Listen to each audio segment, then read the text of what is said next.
வணக்கம் ஆடிட்டர் கிருஷ்ணன் பேசுகிறேன். உங்களுக்கெல்லாம் தெரியும் நம்ம வந்து 2 ப்ரோக்ராம் பண்ணுவோம் சிஏ ஃபவுண்டேஷனுக்கு. ஒன்று வந்து ஸ்கூல் படிக்கிற பசங்களுக்காக சிஏ ஃபவுண்டேஷன் கிளாஸ் எடுப்போம். இன்னொன்று வந்துட்டு ஸ்கூல் முடித்த பசங்களுக்கு சிஏ ஃபவுண்டேஷன் கிளாஸ் எடுப்போம். ஸோ ஸ்கூல் படிக்கிற பசங்களுக்காக நம்ம வந்துட்டு CA for school students program அப்படின்னு சொல்லிட்டு ஒரு ப்ரோக்ராம் பண்ணுறோம். இது வந்துட்டு இந்த 10th போர்டு எக்ஸாம் எழுதி முடித்த அடுத்த நாள்லேருந்தே இது ஸ்டார்ட் ஆகிடலாம். ஸோ யாரெல்லாம் 10th போர்டு எக்ஸாம் எழுதி முடிச்சுட்டு ஈவன் ரிசல்ட்டுக்காக வெயிட் பண்ணுறீங்களோ அவங்க கூட இந்த ப்ரோக்ராமில் ஜாயின் பண்ணி படிக்கலாம்.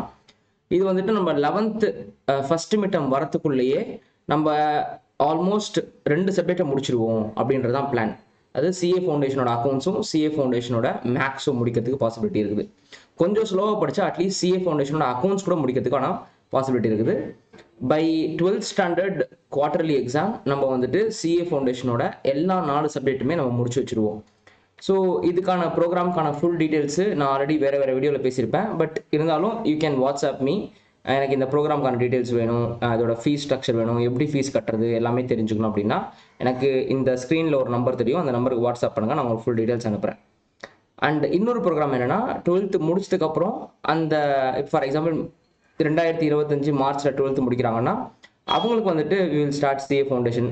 அது வந்துட்டு செப்டம்பர் 25 எக்ஸாமுக்கோ இல்லைனா Jan 26 எக்ஸாமுக்கோ, அது depends on their capacity and capability, they can choose the batch. So அந்த ப்ரோக்ராமும் வி வில் ஸ்டார்ட். ஸோ இப்போ வந்துட்டு we have started this 10th program. That is 10th முடிச்சதுக்கப்புறம் ஸ்டார்ட் பண்ணுவாங்களோ அது வந்துட்டு 18th ஸ்டார்ட் ஆகிடுச்சு. March 18th we have started. So don't worry. இப்போ நம்ம வந்து சார் நாங்கள் ஏப்ரல் 1 ஜாயின் பண்ணலாமா இல்லைனா வந்துட்டு 11th ஸ்டார்டிங்கில் ஜாயின் பண்ணலாமா அப்படின்னு பேரண்ட்ஸ் கேட்பாங்க. That is not issue. So any day you can start. But the thing is நீங்கள் வந்து ஸ்டார்ட் பண்ணுங்கள், as early as possible start பண்ணுங்கள். சில பேர் கேட்பாங்க, நான் இந்த வீடியோவே நான் 11th முடிச்சதுக்கப்புறம் தான் பார்க்குறேன், நான் ஸ்டார்ட் பண்ணலாமா அப்படின்னு சொல்லிட்டு. ஒன்லி திங் இஸ் உங்கள் ஸ்கூல் வந்துட்டு நீங்கள் ஒரு 4:30 5 o'clock ஈவினிங் ஸ்கூல் முடிச்சு வீட்டுக்கு வந்துடுவீங்கன்னா அந்த ப்ரோக்ராம் ஸ்டார்ட் பண்ணுங்கள். காலையில் 7 மணிலேருந்து சாயங்காலம் 7 மணி வரைக்கும் நான் வந்து ஸ்கூலில் இருப்பேன். அதுக்கப்புறம் ஒரு 2 hours வந்துட்டு ஹோம்ஒர்க் பண்ணுவேன். அதுக்கப்புறம் நைட்டு ஒரு 10லேருந்து 12 மணி வரைக்கும் படிப்பேன். திருப்பி காலையில் 4 மணிக்கு எழுந்துச்சு படிப்பேன். தட் இஸ் என்னன்னா ஸ்கூலுக்காக.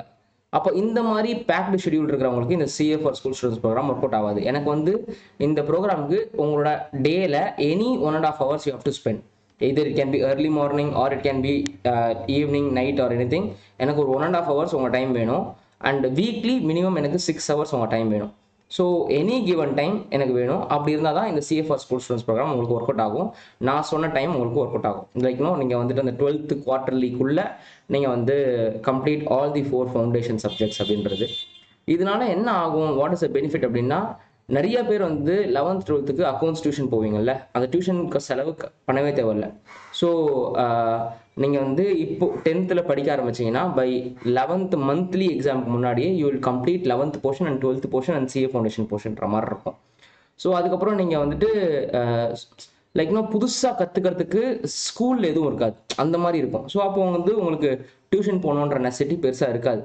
So at least you give a try with one subject. ஒரே ஒரு சப்ஜெக்ட் எடுத்து படிச்சு பாருங்கள், உங்களுக்கு ஹெல்ப்ஃபுல்லாக இருக்குன்ற திங்கிங் எனக்கு இருக்குது. பிகாஸ் இது ரொம்ப சக்ஸஸ்ஃபுல்லான ப்ரோக்ராம். ஃபாஸ்ட் 3-4 இயர்ஸ்க்கு இது செம்ம சக்ஸஸ்ஃபுல்லான ப்ரோக்ராம். அண்ட் இந்த ப்ரோக்ராமில் செம்ம ரிசல்ட்ஸ் கிடச்சிருக்கு. ஆவரேஜாக 60 to 70% of the students who are attending this programs are passing CA foundation இந்த ஃபர்ஸ்ட் அட்டெம்ப்ட். அதுக்கப்புறம் பசங்க பாஸ் பண்ணுறாங்க. பட் ஃபர்ஸ்ட் அட்டெம்ப்ட்லேயே 60 to 70% ஸ்டூடெண்ட்ஸ் பாஸ் பண்ணுறாங்க இந்த ப்ரோக்ராம் எடுத்தவங்க. And students who finished 12th standard we will conduct another program. அந்த ப்ரோக்ராமுக்கு வந்துட்டு minimum marks in 10th should be 75 to 80% minimum. That is the minimum marks. சிபிஎஸ்சியாக இருந்தால் 11th வந்துட்டு உங்கள் ஸ்கூலில் ஒரு மார்க் கொடுத்துருப்பாங்க. லைக்னோ உங்களோட அது வந்து போர்டு எக்ஸாம்னு சொல்ல மாட்டாங்க, ஸ்கூல் ஆனுவல் எக்ஸாம்ஸ் சொல்லுவாங்க. அதில் ஒரு 75 to 80% எடுத்துருக்கணும். அண்ட் 12th ப்ரீ போர்டு எக்ஸாமில் 75 to 80% எடுத்துருக்கணும் சிபிஎஸ்சிக்கு. ஸ்டேட் போர்டுனா மினிமம் 80% எடுத்துருக்கணும் 10th 11th and 12th pre போர்டில் இருந்தால் நீங்கள் எனக்கு வாட்ஸ்அப்பில் மெசேஜ் பண்ணுங்கள், நான் உங்களுக்கு டீட்டெயில்ஸ் அனுப்புகிறேன். அந்த CA for students who completed 12th standard exam அவங்களுக்கு வந்துட்டு நம்ம April 14th live Zoom class ஆரம்பிப்போம். அண்ட் யாரெல்லாம் அதுக்கு முன்னாடியே ஜாயின் பண்ணுறாங்களோ அவங்களுக்கு we will start giving recorded classes for first 15 days. அவங்க அதை பார்க்க ஆரம்பிச்சிடலாம். ஸோ டைம் வேஸ்ட் பண்ண தேவையில்லை அப்படின்னு சொல்லிட்டு. So this is the thing. And இது எதுக்காக இந்த அனௌன்ஸ் பண்ணால் நம்ம ஸ்டார்ட் பண்ணிட்டோம் அப்படின்றதுக்காக இந்த அனௌன்ஸ்மெண்ட். நன்றி, வணக்கம்.